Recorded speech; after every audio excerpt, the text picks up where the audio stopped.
Focused on quality and convenience, there isn't much you won't find at Marie's Mini Mart. Home-style breads, sandwiches, plus a variety of artisan breads and delicious single-serve desserts available exclusively at our Frecker Drive location. Marie's Mini Mart, with 25 locations wherever you go, there we are.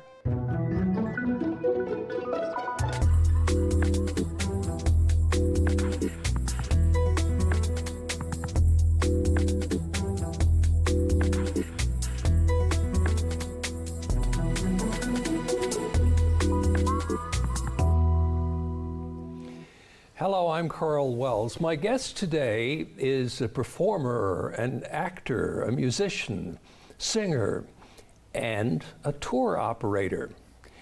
Now, he came here in 2016 originally to do an opera, actually, Sweeney Todd, with Opera on the Avalon.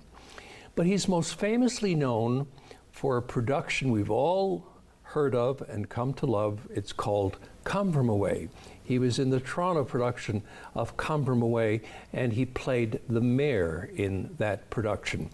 Then he decided to move to Newfoundland, and he set up his own tour company called George's Tours. And he's here with me now, taking a break from, you know, being a tour guide to have a chat with me. Welcome, George Masswohl. Thanks, Karl. Nice to have you. Pleasure to be here. Thank you, sir. George, now let's tell people where you're from originally and where you grew up. Yeah, I was born in Hamilton, Ontario, and I grew up in St. Catharines. So Hamilton's my hometown technically. We moved to St. Catharines when I was 2, and I grew up there. And then I left St. Catharines around 17 and went to join a theater company in Hamilton, and then just went on from there. Went to school in London, Ontario, lived in Toronto for 30 years, and here I am. Wow. So now you ended up in theater. I'm just wondering, were your parents at all arts-oriented? No, not as far as I knew in those days. My father, as it turns out, was a frustrated painter and discovered that once he retired. Not until his 60s, but from that point on, he became quite prolific as a painter. And my mom was a nurse. So my mom came from Scotland in '58 because she had dreams of being Anne of Green Gables. And never went to PEI until I was there at the festival. But my dad came from Austria in '51 and was trained as a banker and worked for what was called Canada Manpower at the time. And so that was what his career was in the employment game. And I have 2 older siblings, and neither of them are in show business either. It was just my thing. It was always my thing. I don't remember ever wanting or thinking of doing anything else. I'm just curious. A lot of people who get into show business, for want of a better term, they tend to be shy. They were shy kids, and always, you know, surprised people by getting into the business because because of that fact that they were shy. Were you a shy kid? Well, I think so. In many ways, yes. But I developed the exoskeleton of theater and arts very early, almost before my own memory begins. So I remember being involved in that and finding comfort and my voice through that very early on. But you are right. It tends to be a haven for sort of the disenfranchised. When we're younger, we find our people in the drama clubs or in the interfaith fellowship clubs or in the AV department, and I found mine in music and theater. So, you mentioned drama clubs. Mm-hmm. Were there institutions like drama clubs, church events, that sort of thing, that sort of attracted you and you became involved with, that helped you hone your craft? I'd say yes. I remember being in nursery school, actually, pre-kindergarten. My earliest memory of performing was in Jack and the Beanstalk in a church basement where I was in nursery school. I can't remember if I was Jack or the Giant, but That's my earliest memory. So in my nursery school, they were already promoting that. And then I attended drama classes privately in that same church basement. So yeah, it was actually a hub, although it wasn't our church. Mm-hmm. Yeah. Did you say you were involved in summer theater? Well, I have been many, many times, yes. Yeah, and so tell me about that experience. Your first summer theater experience, and was it in Hamilton?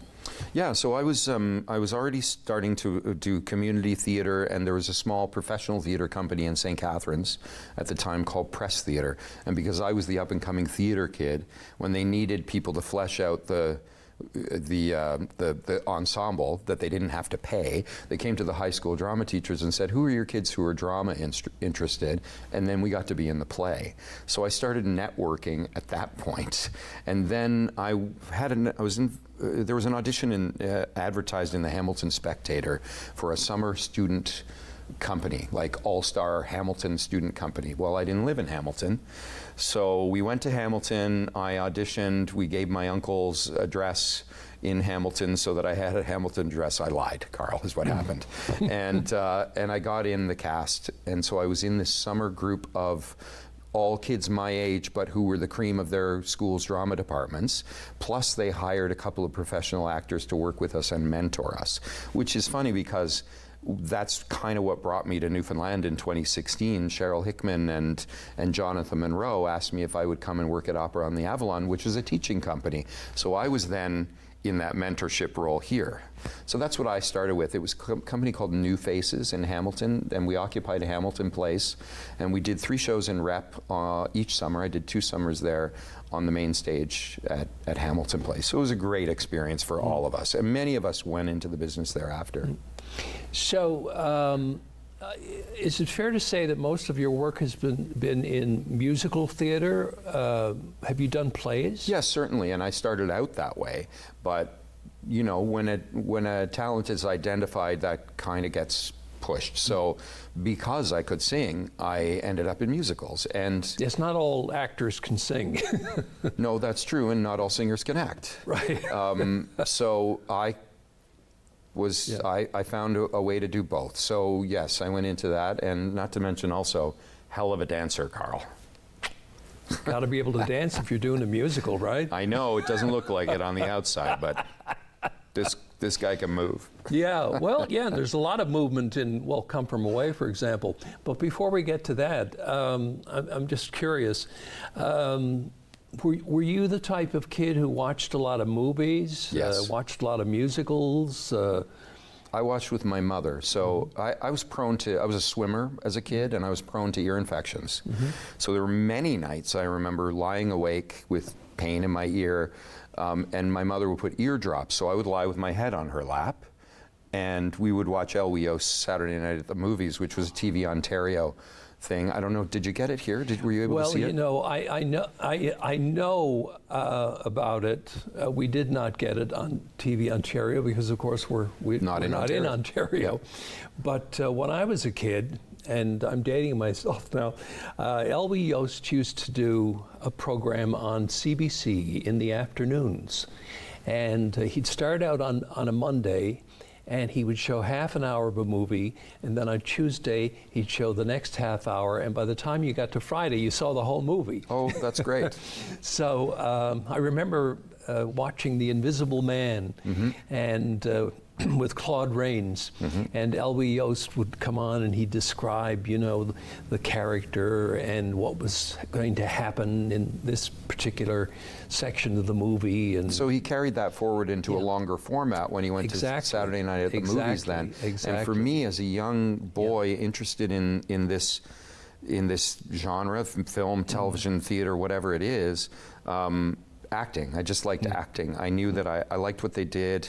I was interested in figuring out how they did it, telling stories. One of the reasons I love being here. This place is so much about storytelling and folklore. I love it. Oral tradition, saga, they call it in Iceland, right?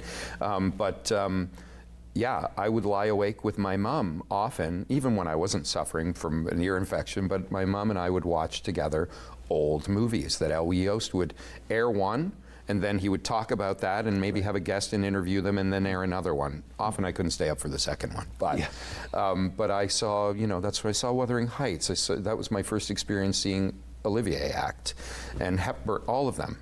And I loved that style of acting too, that they used to, because they were all British theater actors. And so I wanted that. I wanted to do that so badly. I just wanted to get one job. That's all I ever wanted. Yeah, yeah.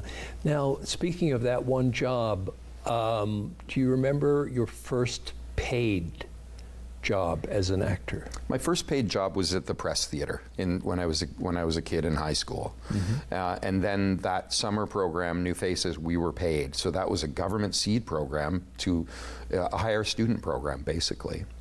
And then, I got my equity card doing Guys and Dolls at the Sudbury Theater Center around the fall of '91, I think.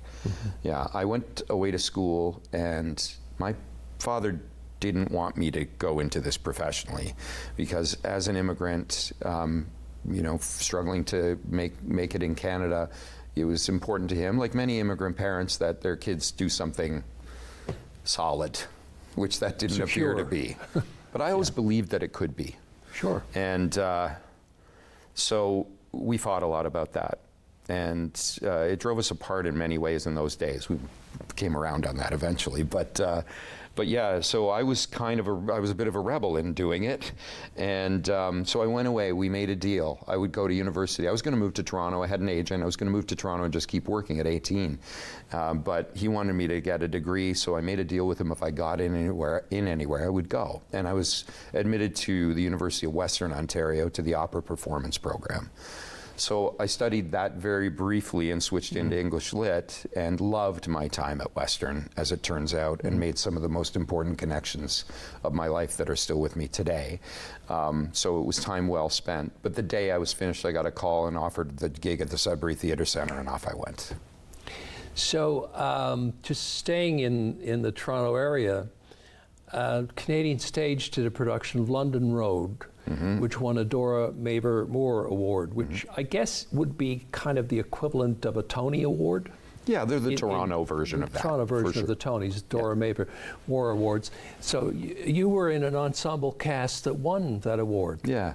That must have been a big high for you and your colleagues. Well, particularly for that piece, because it was very challenging, probably the most challenging thing I've ever done in performance. Well, there was a play I did a couple years ago that was so dense it was very difficult to remember the lines. But this musically, this was a piece written, a verbatim musical, written by Alec Blythe and Adam Cork, who were commissioned by the National Theatre in the UK to create this piece, and they performed it at the National, and then the Canadian Stage is the only other production of it ever, so far to date. But it's very challenging. A lot of actors, most actors that I know of in Toronto wanted that job, or either looked at the material and said, I don't want anything to do with it. And I was really intrigued by it, and fortunately ended up being cast in it. And the cast was magnificent. It was all stars. And the musical director, Reza Jacobs, taught us the score backwards. We started at the end of the score and learned it backwards, which for some reason he had devised was the most efficient way. And we did learn it, but it reduced these monsters of the Canadian theatre to quivering messes. We had group therapy sessions over this script and the score and the difficulty of learning it. But in the end, it was brilliant, and it was very worthwhile topic. It dealt with a serial murderer in Ipswich, UK, a true story. And the show was based on interviews done by these two writers with the actual people involved. So in many ways, it was like Come From Away, structurally, because it was based on true stories and interviews done by the creators. The only thing is, they were verbatim interviews in London Road, and Come From Away. It was more of a dramatized piece. And then you ended up coming here to do Sweeney Todd.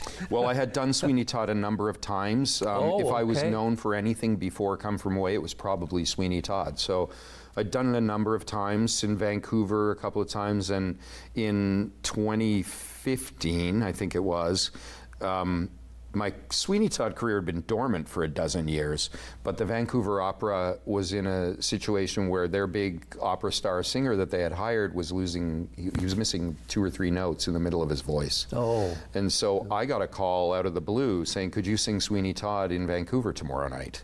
And I said, yeah, because you say yeah, and then figure it out.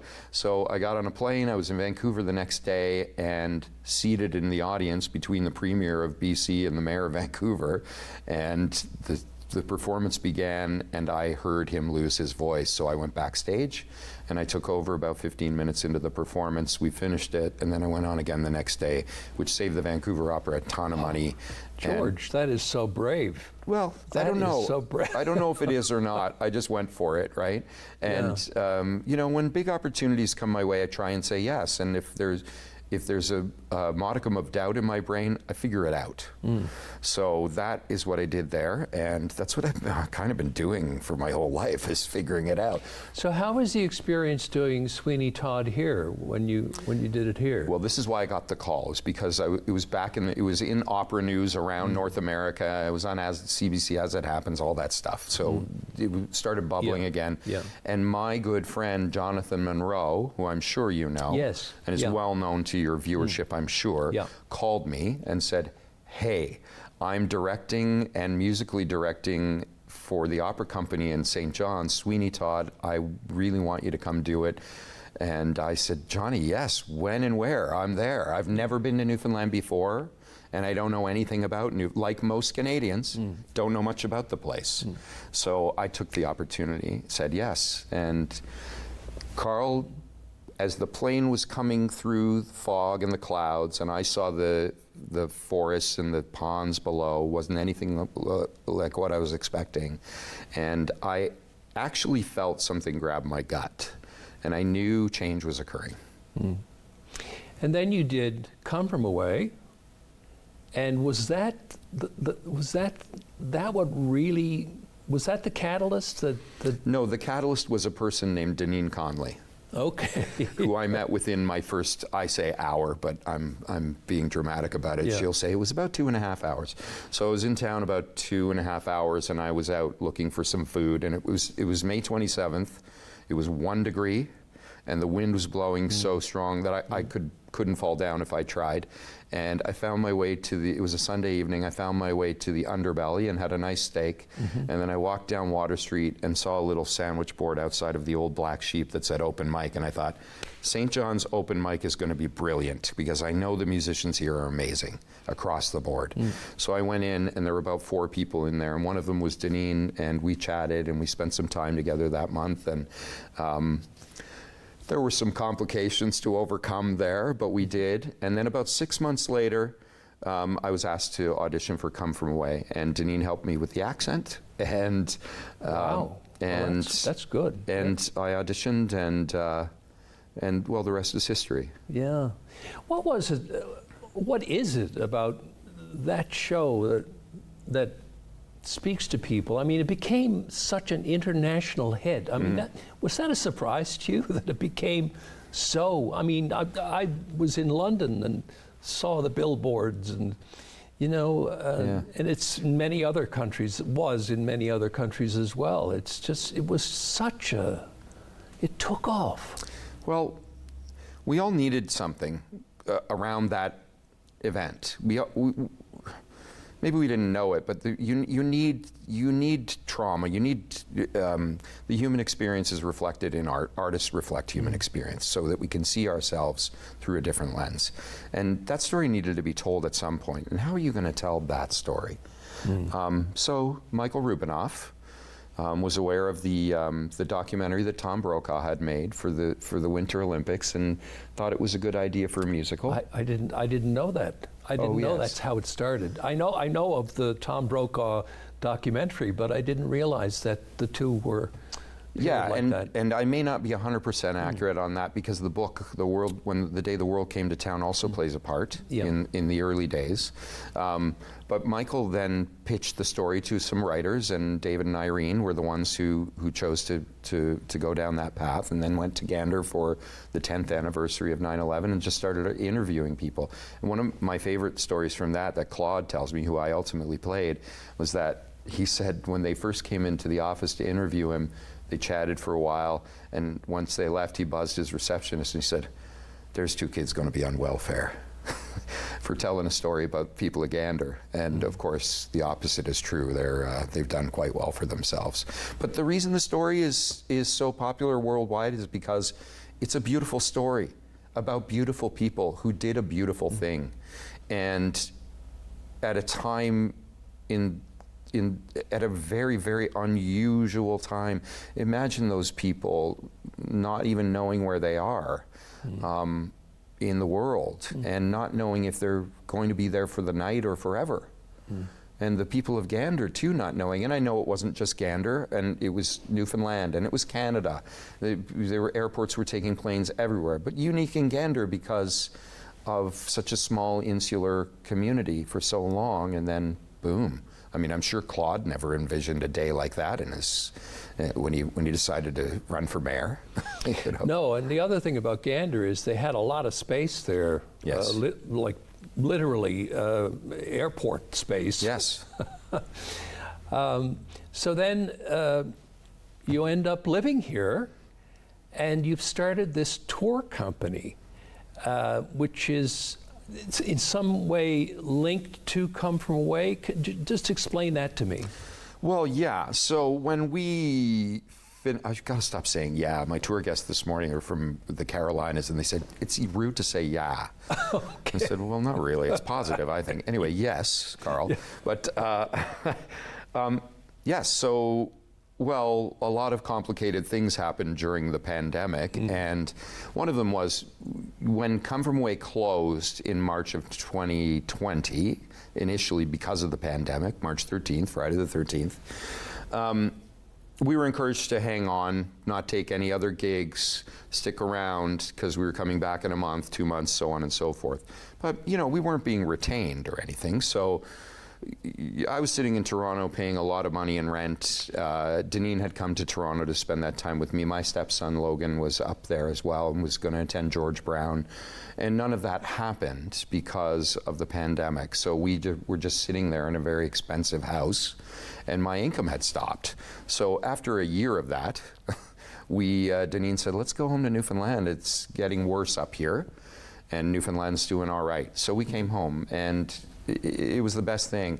I had already been planning to retire here around now. The only difference is the pandemic took retirement off the table.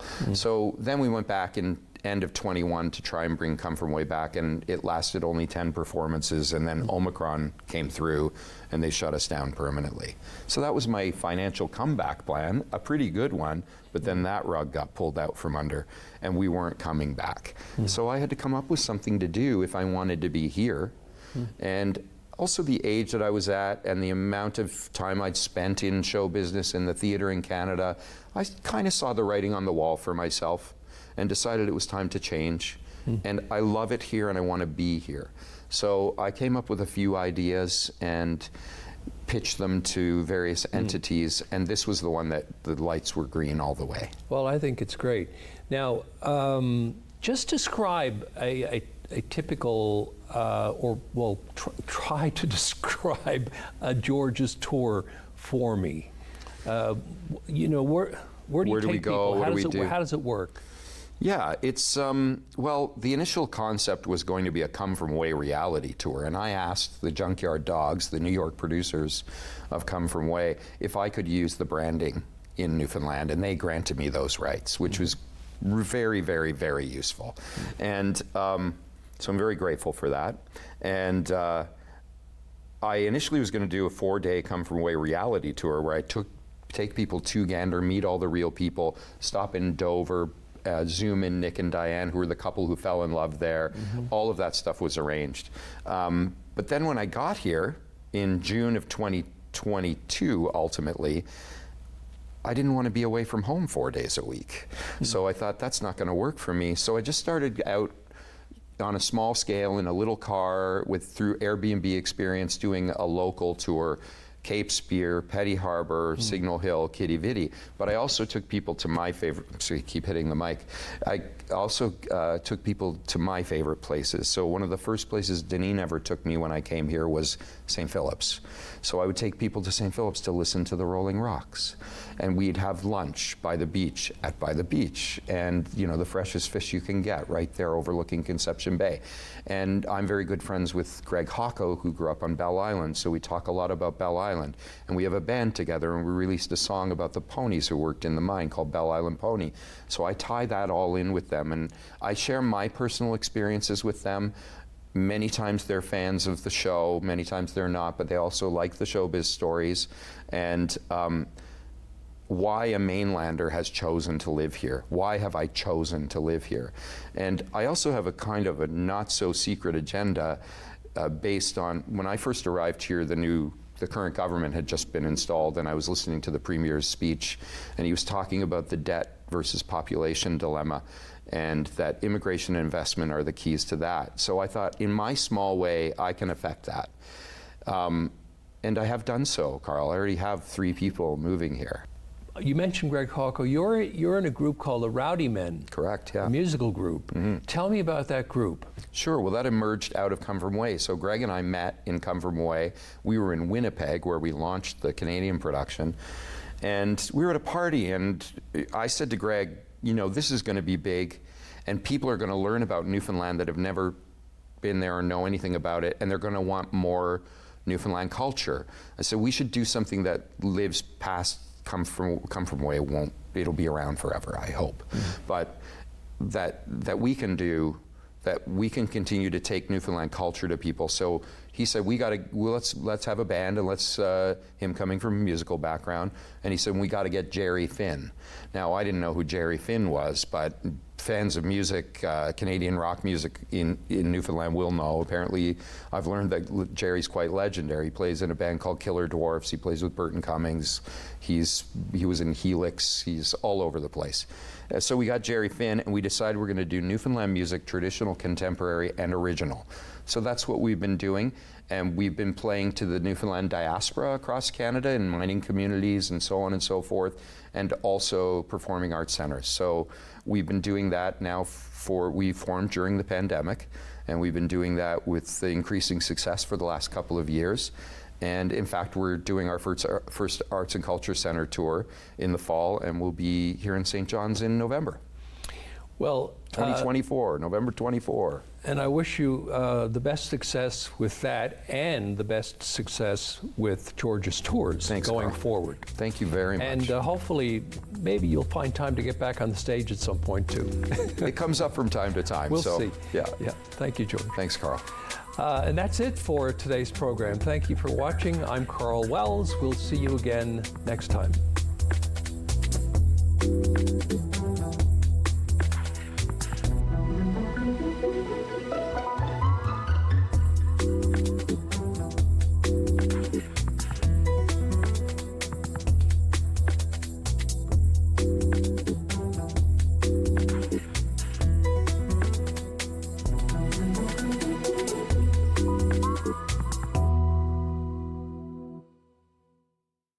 If you want convenience, Marie's Mini Mart is here for you. A one-stop shop for a variety of products, home-style breads, sandwiches, plus check out our freshly baked artisan breads and single-serve desserts exclusively at our in-store bakery on Frecker Drive. With 25 locations, wherever you go, there we are. We want to hear from you. Provide feedback on this show or find out how you can get involved. Call, email us, or scan the QR code to take our quick survey. Public transit, garbage pickup, parks and recreation programs, snow removal on your street. How can you stay informed about these and other important local services? Tune to City Council coverage on Rogers TV. See your community leaders at work on Rogers TV City Council coverage. We invite you to play What's My Line? Welcome, Mrs. Baker. Those folks over there need to guess your extraordinary occupation. Are you an entertainer, Mrs. Baker? Yes. Do people come to watch you, perform? Yes. Do you travel for work? Yes, I do. Do you ever wear a special type of costume? Yes. Is your job, physical? Yes, indeed. Are you a member of a team? Yes.